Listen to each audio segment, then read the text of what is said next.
नमस्कार दर्शक बंधु आपण समस्त को ओडिया तांत्रिक स्टोरी को हार्दिक स्वागत।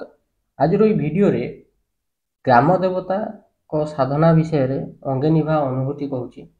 प्राय 1.5 वर्ष तले जब ओडिशा तंत्रज्ञान चैनल खोला होता प्रारंभिक समय जड़े सब्सक्राइबर फोन कॉल करते घरे अनेक उपद्रव होता।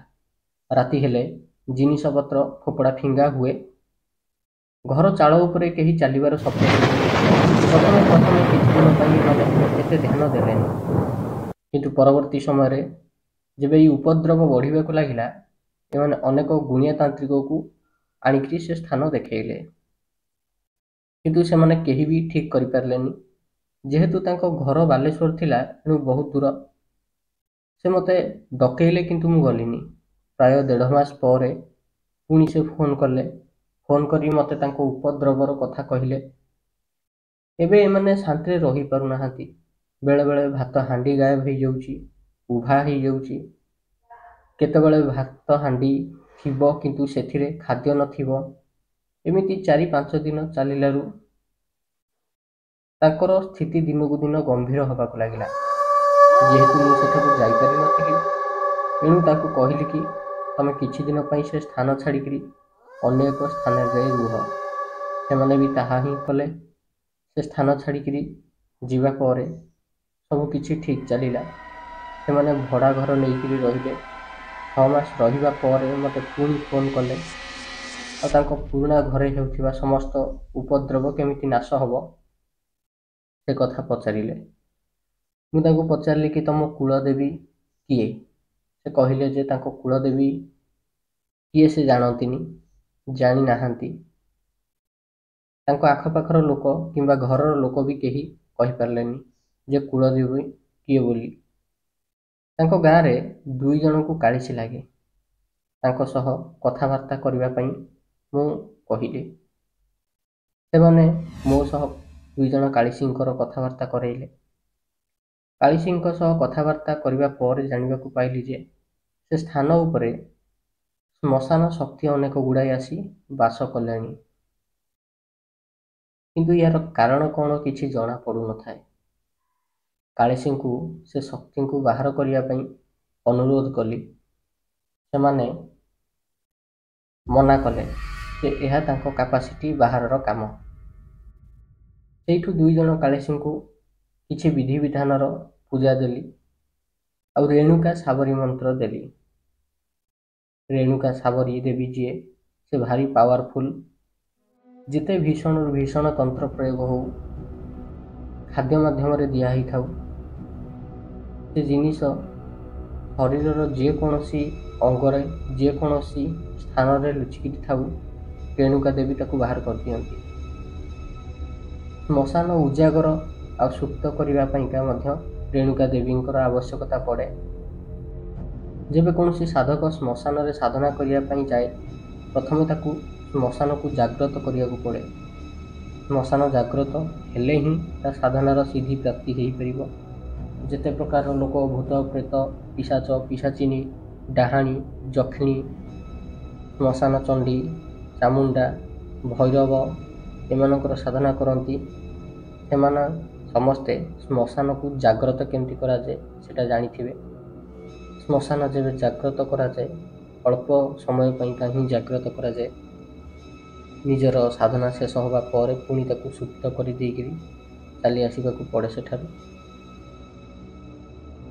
श्मशान जदि थरे जागृत है सेठी जेते प्रकार प्रेतात्मा थिबे, जेते प्रकार पिशाच बेताल यक्ष राक्षस गंधर्व किन्नर विद्याधर किंकर डाहाणी चिरुगुणी काछेंडी देवी बनचरी श्मशान भैरवी श्मशान काली रक्त काली गुह्य काली रक्त चामुंडा श्मशान चामुंडा श्मशान भैरव चंड भैरव प्रचंड भैरव उच्चिष्ट भैरव उच्चिष्ट चांडालिनी जेते सबु थिबे चांडालिनी शक्ति जेते सबु थिबे समस्त जागृत हेबे।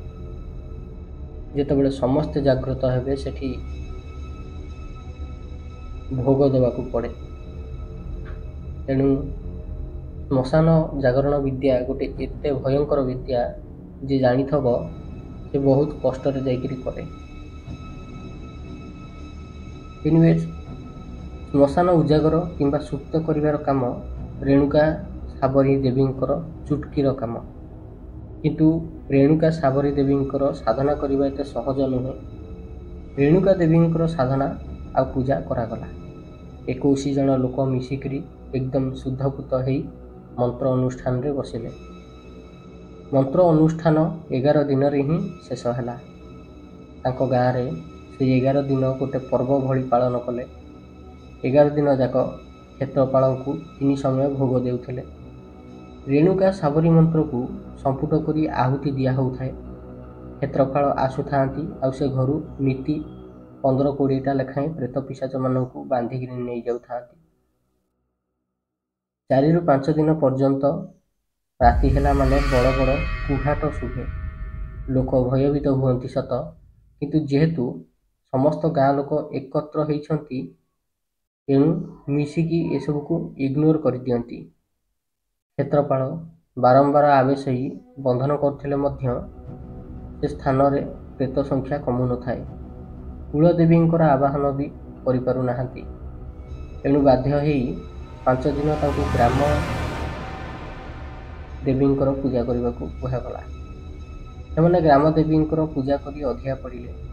ग्राम देवींकर तरफ स्वप्नादेश है जे रेणुका देवी को ग्राम मंदिर रे स्थापित करी तांकर पूजा करा जाऊ। ग्राम देवी यज्ञ है। यज्ञ शेष दिन लोक मंदिर बेढ़ारे बसी थाए।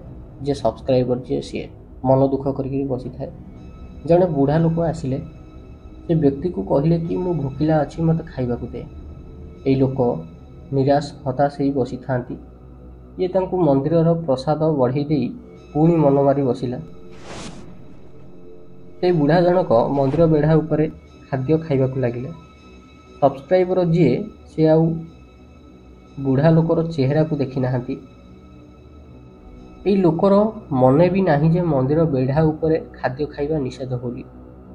ए लोक मन मारी बसी निज चिंता चित्रित दुनिया रे मग्न थाए। बुढ़ा कहला मन दुख कहीं करुचु, कौन होइछि कहूनु मु ठीक करदेवी। हजिथिले खोजी आनिबी, भांगिथिले गढ़ी देवी। एई लोक सेमती मन दुखरे कहला कि आमे कौन आम पुराना घर को फेरी पारिबु। बुढ़ा जनक कहला अरे पागला ये गोटे कथा, ये यज्ञ शेष हो जाऊ, रेणुका देवी मूर्ति नहीं घरे रखिदेबू, ग्राम देवता पाखु आज्ञामाला आनी घर द्वारे टांगी देबू। घरे टांगिबा पर जे आउ केबे एभली परिस्थिति सृष्टि हबनी। हाँ, कुलदेवी तमर बंदी अछंती, से फिटी जिवे। ग्राम देवता आज्ञामाला नहीं टांगिले कुलदेवींकर राग भी शांत हो जिवो। एतिकी कथारे ए लोक मुंडे रे हेज पशिला। अरे ये लोक कौन एमती कथा कहूची, आ ये बेढ़ा उपरे कौन बसिक खाऊची। जेमती हेज पशिला तुरंत भूलिकी अनिला बेलू सेठी आउ केही नाहांती, सेठी केही भी नाही। से लोक मते फोन करके पचारला, मु पचारि ब्राह्मण को पचार से ग्राम देवता मंडल काटी पूजा करछंती तो। ब्राह्मणर भी मन नथिला। सेठू तुरंत ग्राम देवता मंडल काटी पूजा आरंभ है। रेणुका देवींकर अनुष्ठान शेष होगा पर जहाँ जहाँ ग्राम देवता कहीकि जाइथिले लोकटी सेया कला। आ सतकु सत तांको घरर समस्त उपद्रव कमिगला। आमे समस्ते तंत्र मंत्र पूजा पाठ रे विश्वास करू, हेले कौ शक्तिर आश्रय केतेबेला नबा उचित से कथा आमे जानुना। ग्राम रे अनेक पीढ़ी ठारू देवता पूजा पाई आसुथांती, तांकु ग्राम देवता कहती। ग्राम देवतांकर पाखरे से ग्रामर से क्षेत्रर फुल कंट्रोल थाए। से ग्राम भितरे जेते क्षेत्रपाल अछंती, जेते स्थान देवता, जेते पार्श्व देवता, जेते चंडी चामुंडा भूत प्रेत श्मशान शक्ति अछंती, समस्ते ग्राम देवतांकर अधीन रे समस्ते ग्राम देवता को रिपोर्टिंग करती। ग्राम देवता वास्तव में ग्रामर राजा, क्षेत्रपाल से क्षेत्रर सेनापति। यही लोक विश्वास करंतु अबा न करंतु, देखा जाए जे ଗ୍ରାମଦେବୀ କିମ୍ବା ଗ୍ରାମଦେବତାଙ୍କ ଆଜ୍ଞାମାଳା ଆଣି ଲାଲ କପଡ଼ାରେ ଗୁଡ଼େଇ ଘରେ ଟାଙ୍ଗିଦେଲେ ଘରେ ସୃଷ୍ଟି ହେଉଥିବା ଅନେକ ସମସ୍ୟା ଆପଣ ଛାଏଁ ସମାଧାନ ହୋଇଯାଏ।